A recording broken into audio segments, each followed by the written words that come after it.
Good morning, everyone, and welcome to the Retail Corner podcast. I'm here with Ziv Fass. He's the CEO and co-founder of something called Package.AI. And we're kind of talking about logistics today. So I'm Cole Kumalatz, and I love logistics.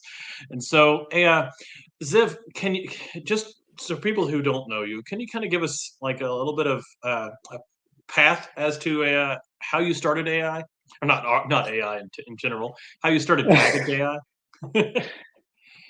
Yes, so I have started my career in as a software developer. I sort of shifted to the business side, got my MBA at Wharton, went to work for Microsoft for quite a few years to get sort of my product management legs, let's call them. Yeah. And then I worked for kind of moved away from big corporate, went to a Silicon Valley startup called Fuse, which was competing with Zoom at the time. This was about 8 or so years ago. And this was, the preparation for me for starting Package.AI. It was always sort of a dream of mine to start my own company. Sure. And in 2017, started with Package.AI, and we've been on this amazing journey ever since. Okay, so I've heard that every great idea, every company starts out of it's born out of frustration, and so what Yes. what problem did you see that needed to be fixed? What did you see that said, you know what, I'm going to start this company that actually does this? Yeah. So in this case, it did start with a personal, bad experience, let's call it, or That's personal okay. pain. I was, this was about, again, 10 years ago. I was very interested in chatbots, and this was sort of the first or initial chatbot craze. Ooh, those were bad Maybe back right then. now we're in the Yeah. second one. Yeah, those are bad, but it was still exciting. Um, and I was, very interested in it, and we were just about to move from Silicon Valley back to Israel, where I'm originally from. And I bought a MacBook from Apple. UPS delivered it, and we were both working, so they left a note on the door 3 times, and try to talk to UPS to coordinate delivery. It's not so easy on purpose. Maybe nowadays it's a bit better, but in those days it was pretty horrible. I remember Yeah. myself, driving to work in Palo Alto, and trying to get a hold of a UPS person to basically tell them, don't come when we're not home. Doesn't make sense. Right. um, and this kind of led me to understand that this is okay. I understand it's kind of a logistics problem, and that UPS is a Sure. logistics company, but really it is a communication problem, and it's really impacting sort of the retail part of it. So that was the genesis of the what Package.AI is all about, which is sort of blending the logistics or last mile logistics, the delivery experience, and the logistics behind it, with the customer engagement, and basically sort of turning it over on its head, where the customer experience is the leading thing and not the sort of the logistics, constraints or efficiency. So Absolutely. that's what we I do. mean, I think we've all been in that frustration where I've literally seen the UPS truck drive away from my house. I'm like, I was almost there. And so, yeah, Yes. I'm glad somebody's thinking about that. And so, like you said, you kind of did project management or product management within Microsoft. I mean, that's a pretty solid house to build your foundation in. And so, yeah, is with that product management and that kind of philosophy, um, how are you bringing that to retail? Yeah. So I think, again, Microsoft, it's a great school, and it's a great place to to sort of learn how a big company works, and how the different functions kind of work. I think a startup is quite different. So there's fundamentals, but they're actually applied in a very different way. Um, where my very strong belief. It also kind of works with my personality, which is quite impatient. The, is really like a lot of focus. So what we've built is basically a specialized AI solution for a specific kind of retailers, which is home furnishing or big and bulky retailers. And they have their own sort of characteristics around the post-purchase experience and the last mile logistics. And a lot of these problems that we were talking about are very extreme, right, in those kinds of deliveries. And by focusing on them specifically and basically sort of solving that pain in a pretty magical way, that I think that's kind of the secret to our success and the also how I see AI sort of evolving, right, in retail and in general. I think it's going to be more specialized solutions, not sort of one chat GPT for all, right? Yeah. But basically versions that are custom built to specific scenarios that different retailers or different verticals have, and different needs that they have. So that's kind of my my approach. So, like, I'm project manager, and so, like, in project management, you have to identify stakeholders. As a merchant, you've got to identify customers. With Package AI, you're kind of in the middle, like, because your customer isn't the end. It's not the consumer. It's that middle piece, right? And so, specifically, when addressing that customer and addressing that retailer as to maybe getting product to stores, maybe getting product from those stores to the end consumer, where do you see AI fitting into that? Yeah, so basically we are a B2B2C platform. So basically our platform sort of sits in the middle between the retailer and the operations, that they manage, or that is managed on their behalf sometimes by 3PLs, and the consumer and their customers, which are the consumers. So the software basically both manages the logistics and also talks to customers and interacts with the consumers, basically their customers, to coordinate the delivery and create this kind of engagement platform, basically, Right. that again uses the delivery as an opportunity to engage, to form a relationship in a very personalized way without needing tens of thousands of human agents basically to do that. And that's so that's kind of where we sit, so kind of in the middle between. So our customers are the retailers, and we interface with their customers on their behalf, essentially. That makes sense. That makes sense. Like a couple of years ago, something happened where everybody was concerned about e-commerce real fast. Everybody got comfortable with delivery real fast. I forget what happened exactly, but Yeah. but customer service shifted from a personal view and a personal relationship to the one-off. I'm calling customer service. I'm reaching out to customer service via chat and things like that, and it became that kind of evolved the customer experience. Customer experience used to be all about merchandising and planograms and everything else like that, and it moved to being able to address questions as quickly as possible and get things done as quickly as possible. And so, so how do you merge those two? Because we talked about in last mile logistics, we've talked about like the kind of custom AI. How are you merging that customer experience with what you're doing with AI? Yeah, so I think you're right. I think there is a shift towards experiences, and there are, I think it's like very high numbers, like 90% of consumers basically say it's the experience now is as important as the product. This is also part of the the Gen Z. I'm a bit older, but I don't know what you're talking about. I'm a spring chicken, so it's all right. Yeah. Yeah, there's a telltale.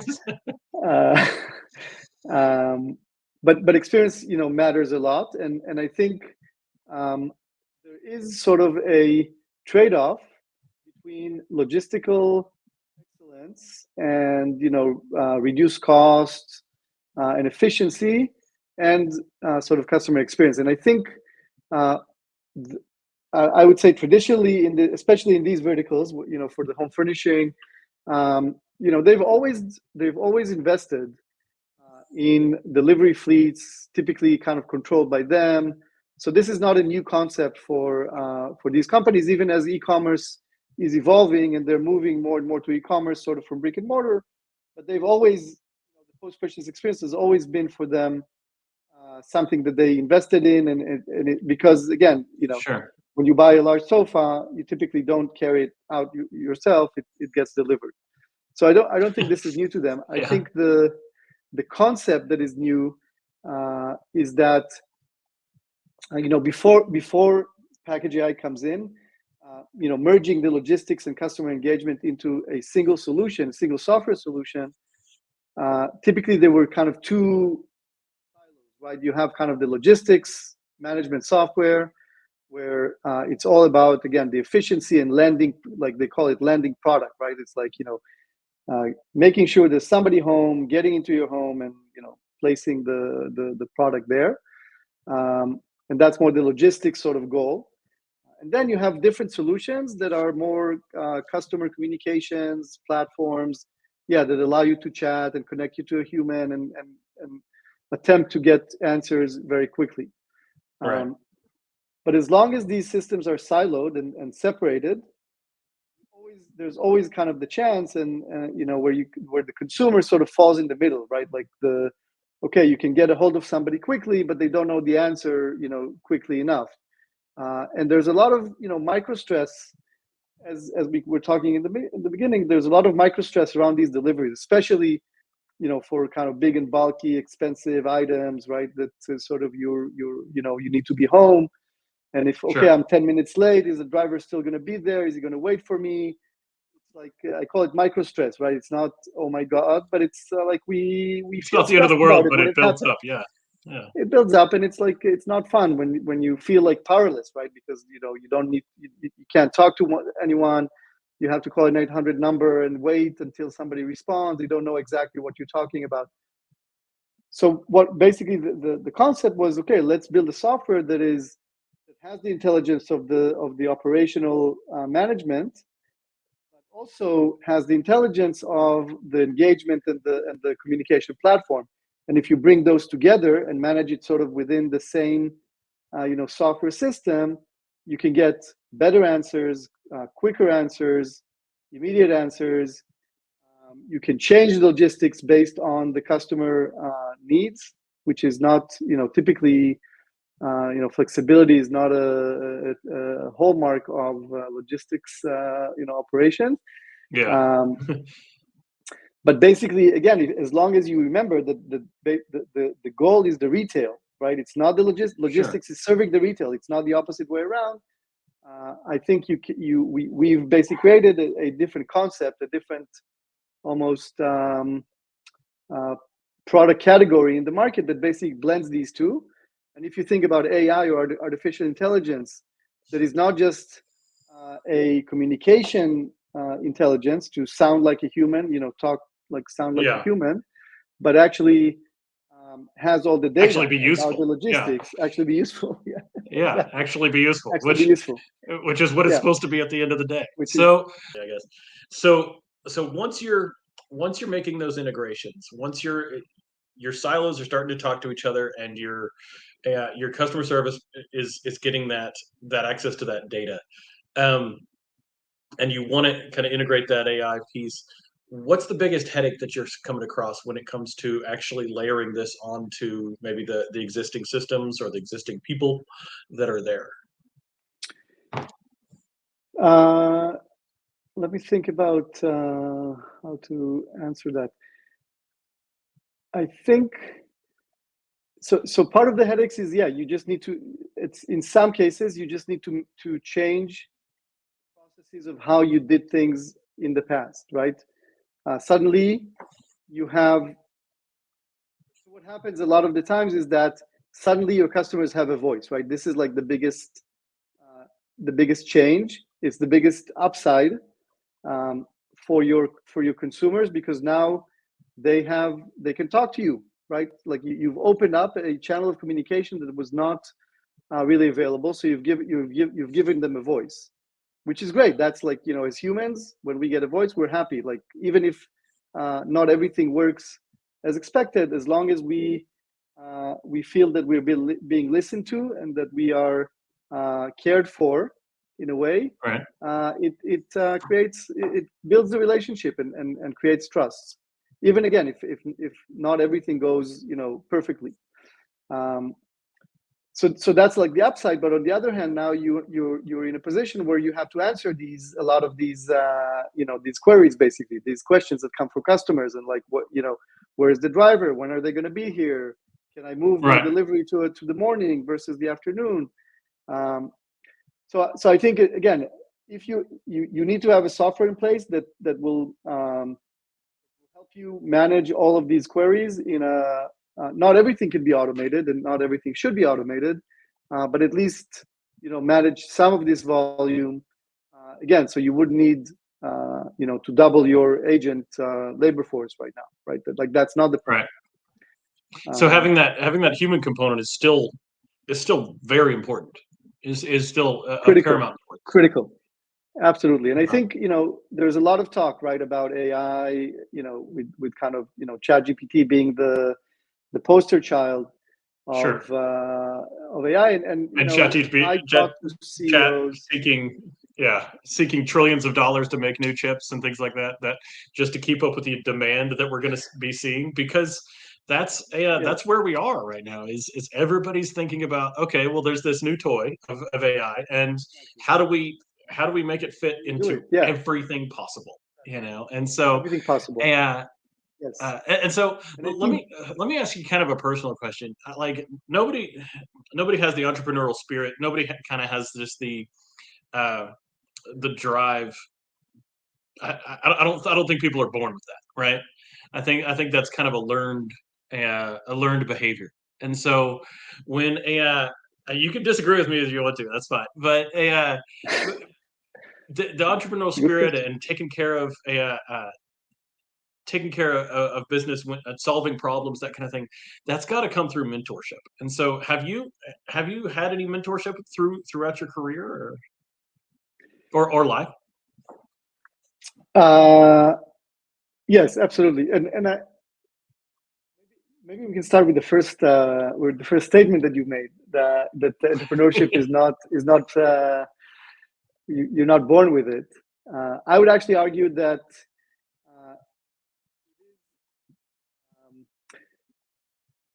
it is very much a personality thing. I think some people are better, feel better in a less entrepreneurial, right, like role or environment. They feel kind of safer. They feel it's like they like to be part of a bigger machine. And some people are, I think, kind of crave the adrenaline, the moving fast. Some people like to make it harder on themselves. Yeah. Make it harder.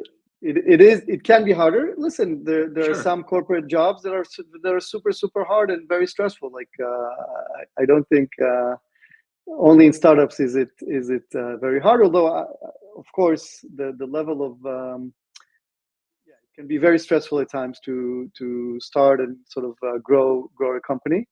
Also super rewarding if you manage to do it. But and I think so that's kind of just to touch on that. I think there is a personality thing, and it is for me. I always felt like, again, I worked at Microsoft for 7 years. I loved it. It was great, but at some point it kind of there was something that drove me to go out and try it on my own, sort of thing. So that was sort of an inner voice, if you will. Okay. In terms of mentorship, I've had great mentors over the years.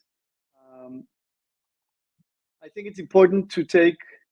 My sense is it's really important to take ownership as the mentee. Take ownership of these relationships and what you can get out of it. Not get out of it in a bad way, in a manipulative way, but in a Sure. Recognize what you can learn from different people, and different people can teach you different things in different stages in life. And I feel like that is the responsibility of the mentee to really, or each of us to, at whatever stage we are in life, to find who we can learn from. What do we need to learn? What is most important for us to learn, and how do we get there? And I have mentors today in areas. Okay, I'm the CEO and co-founder. It's a nice position to be in. I'm not going to lie. Nice. Yeah. I've worked. We've worked hard to get here. My co-founder and I, and it's great. But there's a lot that I don't know in many areas that I'm also responsible for, like sales and marketing, things that I haven't done. Like I don't have professional experience. And I find, and I made it a point to find the people that I can learn from, that I can basically be mentored by, to get to a better place. And I think it's super, super important. And it's So also where very are you finding those people? Where'd you find your most notable mentor? Or did they find you? Yeah, good question. It was mostly, and again, I would say I have different mentors for different areas in Sure. professional areas, and sometimes also in my personal life. People that I can share with and get insight. That is sometimes hard, right, for us to kind of see for ourselves in the first. Oh, sure. In the first party. My two kids are my mentors constantly. Yeah, your mentors and tormentors. Yeah. Yeah, I have 3, so Absolutely. I know. Yeah, that's understandable. Yeah, it's funny. Yeah, right. And so, But yeah, I find that I think to answer the question, it's really about a bit of fate sometimes, like introductions here and there. You like, as long as you know what it is that you're kind of feel that that you need to learn, and that where you're really lacking something. I feel like that's as long as you're open for it, you probably will find the right people that you can lean on, basically. makes sense. Makes sense. You have to recognize what you're needing before it comes into your life, I guess. Yeah, In a way. that makes sense. Makes sense. So, my last question, I like to ask this to everybody that I talk to, is if you had a career advice, if you were just starting out on your journey, if you were applying to Microsoft, if you were finishing your MBA, whatever it may be, just starting out on your journey, what advice would you give that person? I would say, don't be afraid. Like, don't underestimate yourself. Okay, you're not going to be perfect, and there's a lot of smart people out there. Yeah. But just don't be afraid. Like, believe in yourself. Reflect, like self-reflect, and understand what you want. Yeah. Then just work hard to get it, and it's going to take work. You're going to fail sometimes. You're going to succeed in other times. Failure is so. I would say don't be afraid is the first one, and then failure is the best teacher. Like, you learn so much from failure. Don't be afraid of it. Like, embrace it. Okay, it's not fun to fail. Don't fail on purpose. But everybody's going to. definitely learn. Everybody's going to, and there's so much to be learned. A lot of times, much more that you can learn from failures than you can from success. And I feel like the best learning experience that I've had were from both companies that I was at that didn't succeed, and that I kind of took away some of the learnings into kind of the next chapter. So I feel like failure is a great teacher if you can embrace it. Oof. That's a good one. That is good stuff. And so, Ziv, I can't thank you enough for being here on the Retail Corner. If anybody's listening, we'll have all of Package AI's information and everything else below. They are experts in linking those two vital pieces of that last mile together. And so, Ziv, thank you very much for being our guest today. Absolutely, I enjoyed it. Thank you very much. If you would like to be featured on our podcast, please email us at podcast@retailcorner.live or visit our website, retailcorner.live. Looking forward to having you as our guest on our podcast, and thank you so much for listening.